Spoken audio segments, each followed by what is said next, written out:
My name is Rachel Bennett.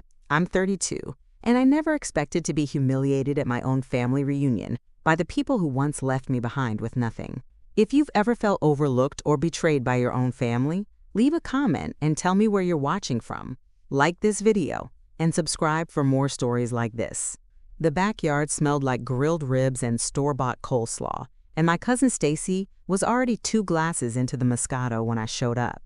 I wasn't invited exactly, but the email thread mistakenly CC'd me, and I figured, after everything, I had a right to show my face. Dad barely looked up from the grill when I arrived. My sister Lauren gave me a once-over that said everything. "You're still not one of us." Lauren wore a coral wrap dress and gold heels. I had on simple jeans, a linen blouse, and flats from a clearance rack. She always knew how to make me feel like I didn't belong, and today she wasn't subtle. "Oh," she said loud enough for the entire patio to hear, "I almost didn't recognize you. Thought you couldn't make it. Figured gas money would be an issue." Laughter, not kind laughter, mocking. The kind that slices through your chest and lingers long after the sound fades. I felt my face flush, but I kept my mouth shut. There were more important things in my purse than a witty comeback. I walked over to the drink table, poured some water, and scanned the crowd. Same faces, same smiles, same hierarchy. Lauren had been the golden child since we were kids. I was the artsy one, the difficult one, the "why can't you be more like your sister" one. That dynamic didn't change just because we grew up. It got worse. Dad financed Lauren's condo, co-signed her car, and even footed the bill for her wedding. When I asked for help paying off a medical bill 3 years ago, Mom suggested I consider budgeting better.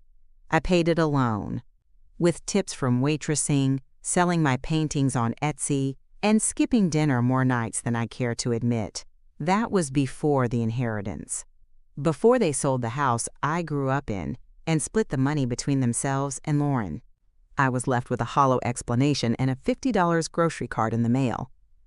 "They didn't think you'd need anything," Aunt Marie once told me in passing. Lauren just needed more. Today, Lauren needed attention, and I was the perfect scapegoat to get it. "So," she said now, sauntering up to me with her wine glass, "still doing your little crafts?" I smiled thinly. "Actually, I'm a property investor now." "Oh," she blinked, clearly caught off guard.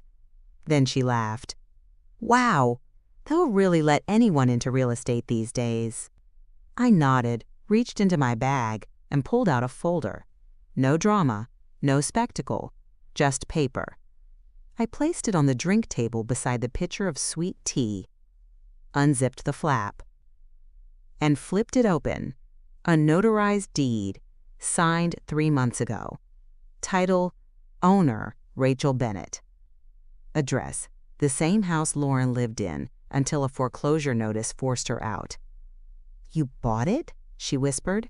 "I bought it back," I said. Lauren paled. I could hear someone behind us drop a plastic fork. Aunt Marie froze mid-bite. Dad finally looked up from the grill. I took a slow sip of water, then folded the deed and slid it back into my bag. That night, I made a list of 4 things they'd never see coming. They thought I was still the poor one, the outsider, the girl they could mock over potato salad. They were about to learn otherwise. I didn't sleep that night, not because I was angry. Anger had long burned itself out. What I felt was something quieter, sharper, like clarity. I lay in bed and wrote down 4 steps. Not revenge, not drama, just balance. Step 1, secure my assets. Step 2, cut all emotional debt. Step 3, rebuild on my terms. Step 4, let them see without saying a word. Because words, in my family, never worked. They were twisted, tossed back, or ignored. I learned that young. When I was 8, Lauren got a piano. I got a set of multiplication flashcards and the advice to catch up. When I was 11, I won 2nd place in a citywide art contest. Mom taped Lauren's soccer photo over it on the fridge the same day, and when I turned 16, no party, no car. Lauren had both. Her party had a chocolate fountain. Mine had a last-minute cake and a half-hearted dinner because money was tight. The message was clear. It wasn't just favoritism. It was a hierarchy. Lauren was an investment. I was a liability. They told me I was too sensitive, too dramatic, too much. When I cried after Lauren borrowed a dress and spilled wine on it, I was told, "You never wore it anyway." When she lost my camera on vacation, Mom said, "Let it go. You know your sister struggles with responsibility, but if I raised my voice, even once?" I was the problem. I was ruining the peace. So I stopped asking for fairness and started building distance. After college, I worked 2 jobs, one at a bookstore, the other as a night janitor. Lauren got hired at Dad's firm before her diploma even arrived. And when I got offered a job in New York as a design assistant, Mom said, "Wouldn't it be better if you stayed close to home and helped your cousin with childcare?" I said no, took the job, and for the first time, started to breathe. I lived in a studio apartment with pipes that groaned and a window that barely opened. But it was mine. Every bill, every chipped mug, every inch of freedom, I earned it. And when the firm folded during a recession, I didn't call home. I sold handmade art on sidewalks, taught painting lessons to toddlers, ate beans for weeks. No one knew. Because even back then, I had a feeling. If I was ever going to win, it would be in silence. 10 years passed. Lauren got married, divorced, then engaged again. Each wedding had a registry. Each breakup had a bailout. I sent a card, and nothing else. When my grandmother passed, she left behind the family house, the one Lauren lived in rent-free for 3 years. I assumed, stupidly, that Gran left it to both of us. That maybe, finally, something would be shared. But no, they'd sold it quietly, claimed Gran left no clear will, split the profits between themselves and Lauren. I got a text from Dad that said, "We figured you'd understand." I didn't, but I made peace with it, not because I forgave them, but because I no longer needed their version of family. I think the real turning point wasn't the inheritance. It was the reunion 2 years ago, before this one, before the deed. That summer, they invited everyone except me. Uncles, aunts, third cousins who barely knew how to spell Bennett, but not me. I found out through Instagram, photos of matching t-shirts, backyard games, and Lauren holding a margarita with a caption that read, "Family is everything." It felt like a punch. Not because I missed the potato salad, but because I realized they didn't even bother pretending anymore. I called Mom. "Was it this weekend?" I asked, voice shaking. She hesitated, then said, "Oh, we figured you'd be busy. You always say you're working." I didn't say anything. She added, "Besides, you don't really connect with anyone, do you?" That sentence hit harder than anything Lauren ever said. I stared at my ceiling that night and thought, they don't see me. They never did. And they never will. That's when I started changing everything. I stopped replying to group messages. I stopped sending birthday gifts. I didn't show up for Lauren's engagement dinner. I didn't explain why. Instead, I focused. I'd saved some money from freelance commissions, invested in a small property just outside town. It was old, a little run down, but I poured everything into it, every weekend, every spare hour. I watched YouTube videos on drywall, caulking, roof repair, learned to patch leaks, paint with precision, negotiate contractor quotes. It took 2 years, and when I flipped that house, I made enough profit to buy another. That's how it began, 1 flip, then 2, then 5. I wasn't rich, but I wasn't poor either, and I definitely wasn't the girl who needed gas money anymore. But none of that mattered, because they didn't know. To them, I was still the fragile artist, the broke sibling, the one who wore thrift clothes and chose a hard life. So when they sent the invite this time, by mistake again, I decided I'd go, not for revenge, not even for closure, just to remind myself I wasn't that girl anymore. And if they laughed, if they tried to humiliate me, well, I had something in my purse that said otherwise. The reunion had barely started before the whispers began. Lauren made sure of that. She walked around the yard, drink in hand, weaving in little comments like poison threads. I'm just surprised she came. I thought she'd be too embarrassed. I heard she's still renting. Must be hard, not owning anything. Oh, no. Rachel doesn't do investments. She paints. She's sensitive. No one questioned her. They never did. Even when she lied. Like when she told everyone I refused to visit Mom in the hospital last year. The truth? No one told me Mom had surgery. They said it was minor, and that I didn't need to worry. But Lauren reframed the story, said I was cold, selfish. By the time dinner was served, half the backyard believed I was some estranged dropout, crashing for attention. That's when Uncle Rick approached me. "Rachel," he said, clapping a heavy hand on my back. "You okay, kiddo? Heard things have been tough." I looked up at him. He meant well. But the pity in his eyes was worse than Lauren's cruelty. "I'm doing fine," I said quietly. Good. He nodded. "We all go through seasons, Maybe you could talk to your sister. She's doing really well. Might give you some advice." I smiled. That's when Lauren strutted over. She'd been waiting for a moment like this, center stage, audience included.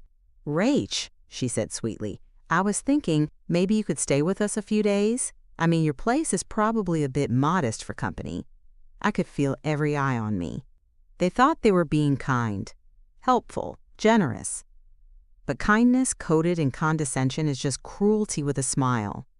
I reached into my purse, pulled out the deed again, held it between my fingers like a photograph. Then I placed it gently on the table beside the casserole dish. "I actually own 3 properties now," I said calmly. "One of them used to belong to Grandma." Silence. Even the kids stopped chasing each other. Lauren blinked. Her lips parted, but no sound came out. I let the moment breathe. "I bought it back when it went up for auction," I added. "The bank listed it low. No one else bid." Uncle Rick squinted at the paper. "So wait, you bought it from the bank?" "Yes. That's the house Lauren lived in, right?" Lauren's face turned scarlet. "No," she snapped. "It wasn't. I mean, that's not the point." But the point was already made. And it was loud. Dad stood frozen near the grill. He didn't say a word, didn't defend her, didn't look at me either. I folded the deed, put it back in my purse, and sipped my water. That was the moment I walked away. Not physically. Not yet. But emotionally, I couldn't say away. That was the break. Because even now, with evidence in front of them, tangible proof that I wasn't their failure, they still couldn't say, "We were wrong," or even, "We're proud of you." I looked at Lauren one last time, and in her silence, I heard the truth. She never expected me to rise, because she never thought I could. I didn't gloat. I didn't smile, didn't raise my voice, didn't need to. The silence did it for me, the kind of silence that grows teeth and gnaws at every illusion people once clung to. After the confrontation at the casserole table, I walked to the edge of the backyard and sat on the swing set Dad built before Lauren was born. Aunt Marie wandered over 20 minutes later. She sat beside me, her weight creaking the metal slightly. "Rachel," she said, her voice low, "why didn't you say something sooner?" I shrugged. There was nothing to say. She exhaled sharply through her nose. They always said you were distant, but you weren't. You were just surviving." It was the closest thing to an apology I'd ever get from anyone in that family. She left a few minutes later, didn't ask for details, didn't need them. That was part of the plan. Let the truth circulate naturally. No shouting, no revenge posts, no dramatic emails, just paper, cold, notarized truth. Step 1 had already been completed. Secure my assets. All my properties were paid off, insured, and under a trust I created in my name only. Step 2 came next. Cut emotional debt. I blocked Lauren's number that night, removed myself from the group chat, changed my emergency contact to a close friend I actually trusted. I didn't make an announcement, didn't tell them I was gone. I just stopped explaining my worth, because people who need you to explain it will never understand it. In the weeks that followed, something strange happened. My cousin Drew reached out, said he heard what happened, said he'd always admired my art but felt like it wasn't okay to say that in front of Lauren. Then Stacy messaged me, asking if I'd help her find a rental near one of my properties. Little cracks, tiny fractures in the family myth. No one said Lauren was wrong, but no one called her right either, and that's the kind of justice I craved. Not a courtroom, not a takedown, just exposure, through facts, through presence, through choosing peace instead of applause. I started getting mail again. Not bills, not ads, but letters, real ones, from cousins, from people I hadn't spoken to in years. They weren't long, but they all started the same way. I didn't know. I didn't answer everyone, but I read them all. And for the first time in a long time, I didn't feel alone. Lauren, on the other hand, didn't fare so well. Word got around that she'd been living rent-free in a home she assumed would be hers. Word got around that I bought it, that she hadn't paid utilities in months, that she never offered to buy it back because she never thought she'd need to. A mutual friend texted me one day, "She's furious. Keep saying you embarrassed her." I didn't respond, not because I didn't have thoughts, but because I'd already said everything I needed to. I didn't buy that house to hurt her. I bought it because it was the first place I ever felt safe. The old swing, the crack in the basement that looked like a lightning bolt, the pantry door with Grandma's handwritten notes taped to the inside. It meant something to me. Not status, not power, memory, root, rescue. I fixed the broken shingles, repainted the hallway, refinished the wooden banister that Lauren's dog had once chewed through. And when it was done, I didn't move in. I leased it. To a single mom who worked 2 jobs and sent thank you notes in the mail. She didn't know the house's history. Didn't need to. All she knew was that it was clean, safe, and hers to build a life in. That's how I knew I'd won. Not because Lauren lost, but because I broke the cycle. The house that once excluded me was now a home again, just not for them. Step 3, rebuild on my terms. Done. Step 4, let them see without saying a word. In motion, because they would hear, through cousins, through friends, through whispers at the next reunion, if they still held one. But by then, I wouldn't be showing up with papers in my purse. I wouldn't be trying to prove anything. I'd be gone. I never went to another reunion. They held one the following year at Lauren's fiancé's lake house. Or so I heard. I wasn't invited. But this time, it didn't sting. It felt like closure. I spent that weekend repainting the kitchen in my newest rental unit, an old bungalow with creaky floors and a sunroom that flooded in golden light every morning. As I stood barefoot on a drop cloth, brush in hand, music playing softly from my phone, I realized this was the life I used to imagine when I was 16 and crying into a pillow. Not revenge, not applause, just a life that was mine. Lauren never apologized. Dad never called. Mom sent a birthday card 3 months late, unsigned. But I didn't expect different, and I didn't need different, because somewhere between the silence and the swing set, I found something more valuable than family validation. Self-recognition, the kind that whispers, you were never broken, you were just overlooked. And now you're seen, not by them, but by the people who matter.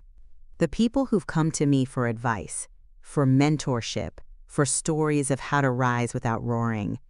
They ask how I stayed kind, how I stayed grounded.